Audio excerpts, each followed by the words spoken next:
تقریر، تحریر اور مناظرہ قرآن کریم میں ذکر موجود ہے۔ حضرت ابراہیم علیہ السلام کا بطور خاص مناظرہ اللہ پاک نے قرآن کریم کے اندر نقل فرمایا ہے نا، الم تر الی الذی حاج ابراہیم فی ربہ ان آتاہ اللہ الملک۔ آپ اس عنوان پر مستقل میرا ایک سبق ہے اصول مناظرہ کا، میرا خیال ہے 6 گھنٹے پر مشتمل ہوگا، آپ اس کو سماعت فرمائیں، اور اس پر آپ مرکز تشریف لائے ہیں تو آپ یہاں سے فائل لے لیں، اور جو حضرات باہر ہیں وہ آپ اس کی PDF منگوا لیں۔ بلکہ میں ان علماء کرام سے گزارش کروں گا جو مرکز تشریف لائے ہیں، اگر میری وہ تمام فائلز یہاں سے لے جائیں، 50 کے لگ بھگ اس وقت تیار ہو چکی ہیں، انشاءاللہ آپ کو سیر حاصل گفتگو مل جائے گی ان فائلوں میں جو میں نے اس پر کام کیا ہے، اور آپ کو اندازہ ہو کتنا بڑا اس پر کام ہوا ہے۔ نمبر 4، جہاد۔ اب اس کا تذکرہ قرآن کریم کے اندر بھی ہے اور اس کا تذکرہ احادیث مبارکہ کے اندر بھی ہے۔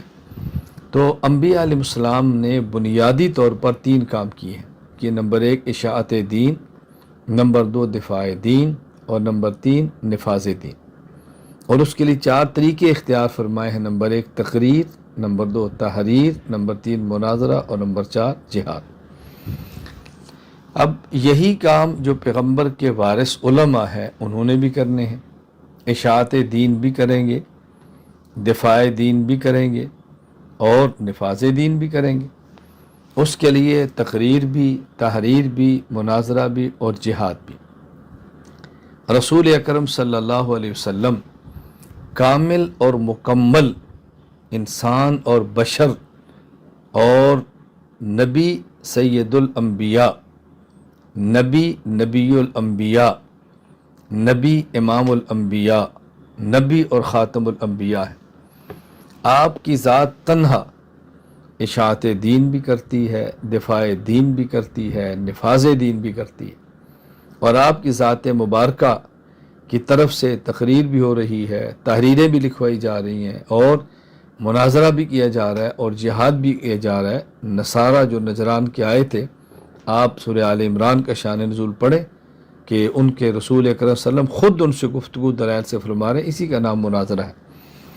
لیکن علماء کرام جو نبی پاک صلی اللہ علیہ وسلم کے ورثہ ہیں، ہر عالم ایسا نہیں ہوگا کہ جو بیک وقت وہ ایک مبلغ بھی ہو، اور وہ مناظر بھی ہو، اور وہ بہترین صاحب قلم صافی بھی ہو، اور وہ مجاہد بھی ہو، ایسا نہیں ہوگا۔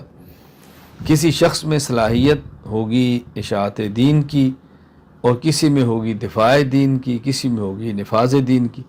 ایسے افراد صدیوں میں آتے ہیں کہ جہاں فرد واحد کے اندر ساری چیزیں موجود ہوں۔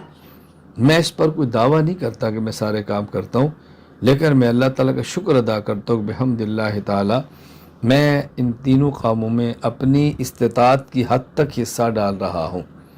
اشاعت دین کا معنی ہوتا ہے فضائل کے ساتھ اور بشارات کے ساتھ دین کو پیش کرنا، اور دفاع دین کا معنی ہوتا ہے دلائل کے ساتھ جو اعتراضات ہیں ان کا دفاع کرنا اور جواب دینا، اور نفاذ دین کا معنی ہونا ہے طاقت کے ساتھ دین کو نافذ کرنے کے لیے بھرپور کوشش کرنا جتنی اللہ نے استطاعت عطا فرمائی۔